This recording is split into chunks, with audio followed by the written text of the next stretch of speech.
La torre no estaba hecha solo de ladrillos, estaba hecha de ambición, miedo y un antiguo deseo de eternidad.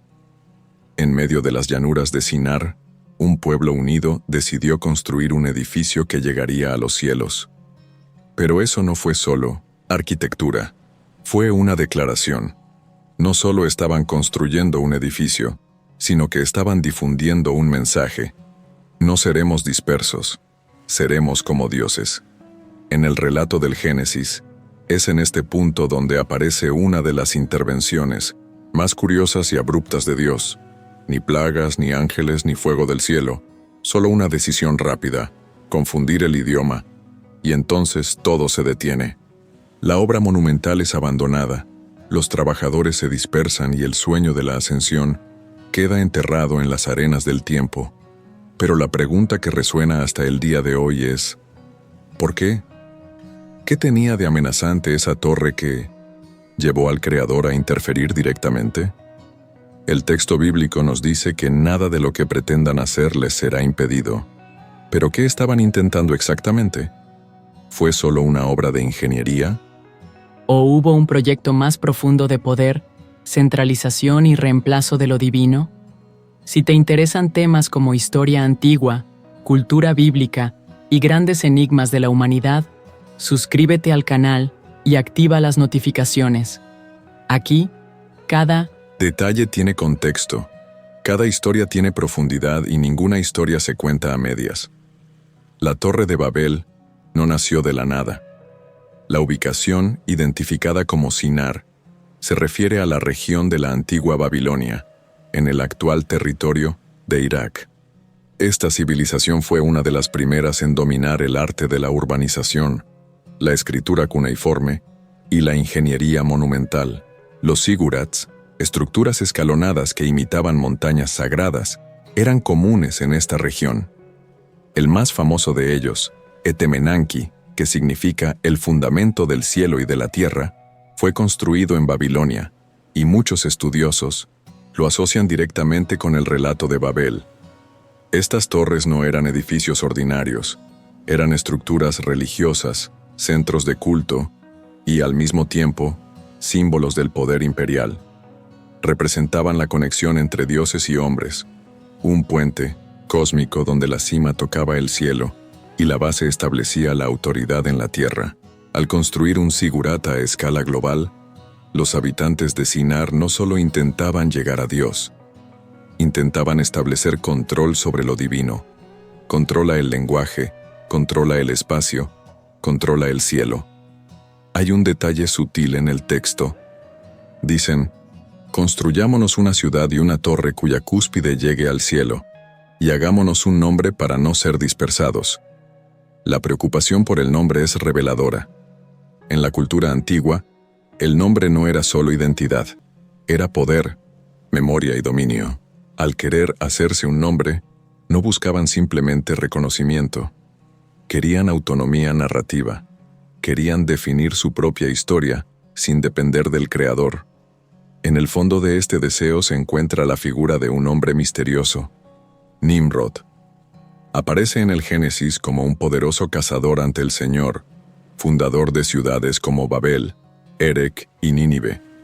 Su nombre en hebreo lleva la raíz de rebelión o revuelta.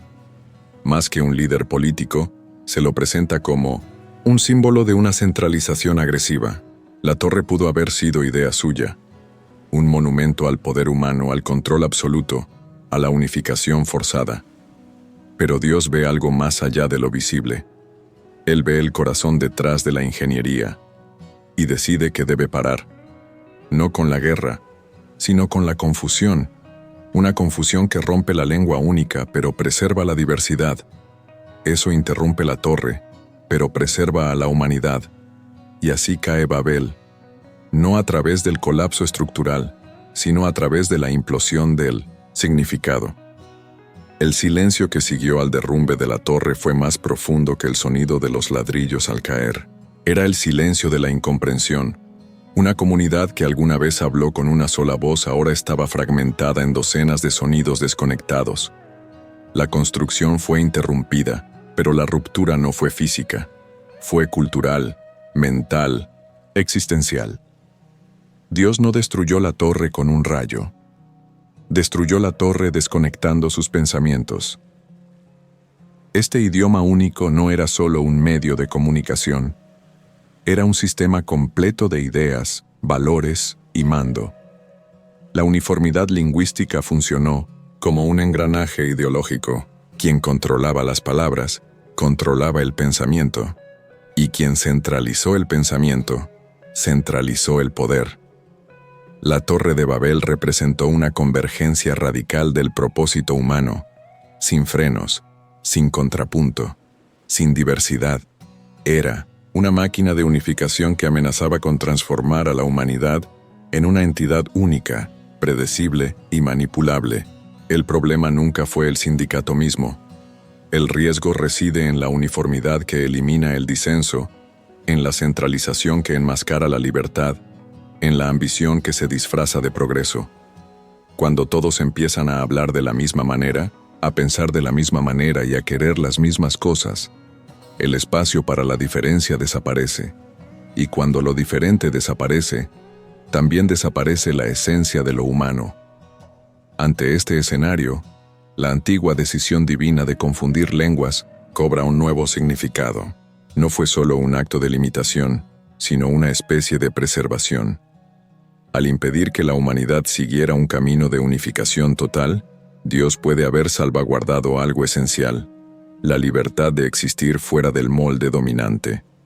La diversidad de idiomas, culturas y visiones del mundo no es un problema que deba solucionarse.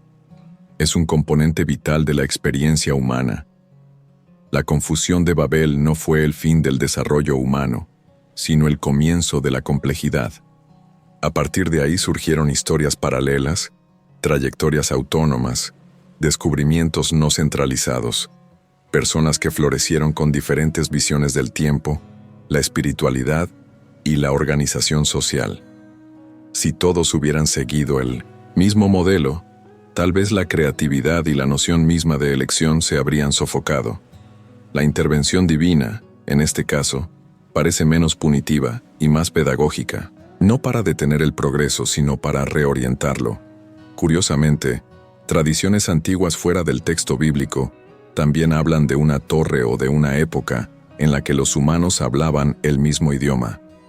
Un poema sumerio titulado Enmerkar y el Señor de Arata describe una época en la que todos los idiomas eran uno, hasta que el dios Enki decidió confundir esta armonía.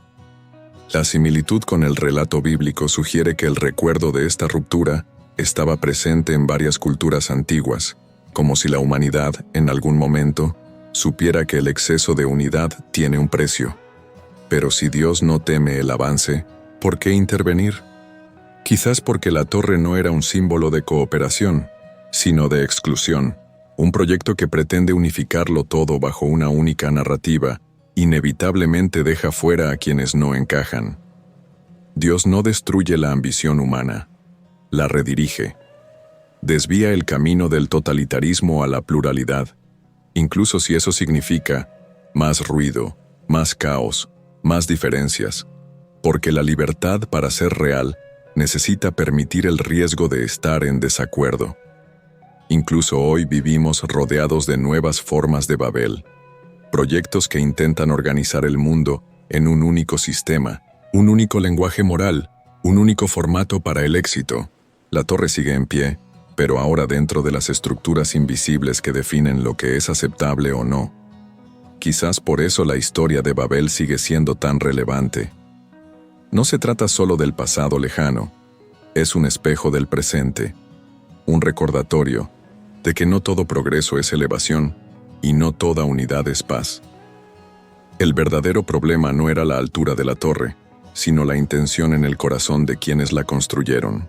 Cuando se construye para dominar, para perpetuar el propio nombre, para ocupar el lugar de lo divino, el progreso se convierte en idolatría.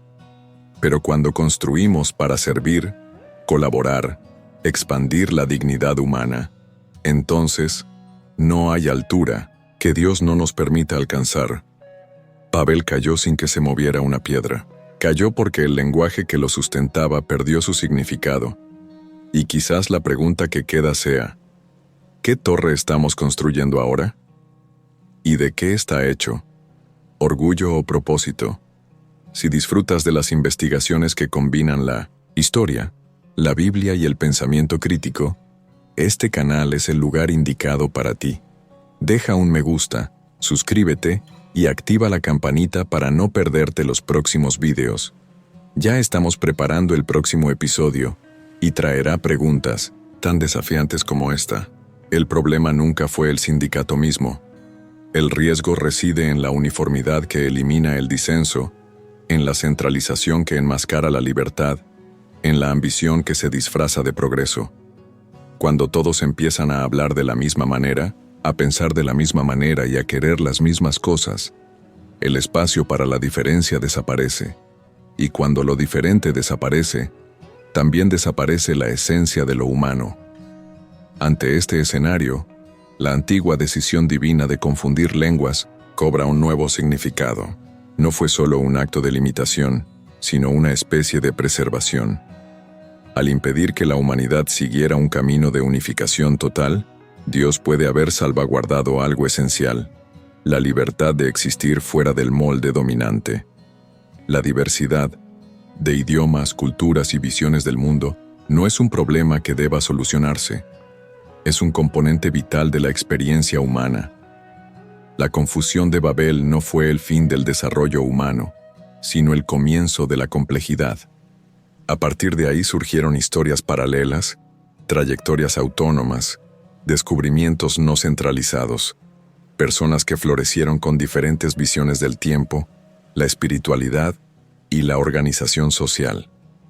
Si todos hubieran seguido el mismo modelo, tal vez la creatividad y la noción misma de elección se habrían sofocado. La intervención divina, en este caso, parece menos punitiva y más pedagógica, no para detener el progreso, sino para reorientarlo. Curiosamente, tradiciones antiguas fuera del texto bíblico también hablan de una torre o de una época en la que los humanos hablaban el mismo idioma. Un poema sumerio titulado Enmerkar y el Señor de Arata describe una época en la que todos los idiomas eran uno, hasta que el dios Enki decidió confundir esta armonía. La similitud con el relato bíblico sugiere que el recuerdo de esta ruptura estaba presente en varias culturas antiguas, como si la humanidad, en algún momento, supiera que el exceso de unidad tiene un precio. Pero si Dios no teme el avance, ¿por qué intervenir? Quizás porque la torre no era un símbolo de cooperación, sino de exclusión. Un proyecto que pretende unificarlo todo bajo una única narrativa, inevitablemente deja fuera a quienes no encajan. Dios no destruye la ambición humana, la redirige. Desvía el camino del totalitarismo a la pluralidad, incluso si eso significa más ruido, más caos, más diferencias, porque la libertad, para ser real, necesita permitir el riesgo de estar en desacuerdo. Incluso hoy vivimos rodeados de nuevas formas de Babel, proyectos que intentan organizar el mundo en un único sistema, un único lenguaje moral, un único formato para el éxito. La torre sigue en pie, pero ahora dentro de las estructuras invisibles que definen lo que es aceptable o no. Quizás por eso la historia de Babel sigue siendo tan relevante. No se trata solo del pasado lejano, es un espejo del presente, un recordatorio de que no todo progreso es elevación y no toda unidad es paz. El verdadero problema no era la altura de la torre, sino la intención en el corazón de quienes la construyeron. Cuando se construye para dominar, para perpetuar el propio nombre, para ocupar el lugar de lo divino, el progreso se convierte en idolatría. Pero cuando construimos para servir, colaborar, expandir la dignidad humana, entonces no hay altura que Dios no nos permita alcanzar. Babel cayó sin que se moviera una piedra. Cayó porque el lenguaje que lo sustentaba perdió su significado. Y quizás la pregunta que queda sea, ¿qué torre estamos construyendo ahora? ¿Y de qué está hecho? ¿Orgullo o propósito? Si disfrutas de las investigaciones que combinan la historia, la Biblia y el pensamiento crítico, este canal es el lugar indicado para ti. Deja un me gusta, suscríbete y activa la campanita para no perderte los próximos videos. Ya estamos preparando el próximo episodio y traerá preguntas tan desafiantes como esta.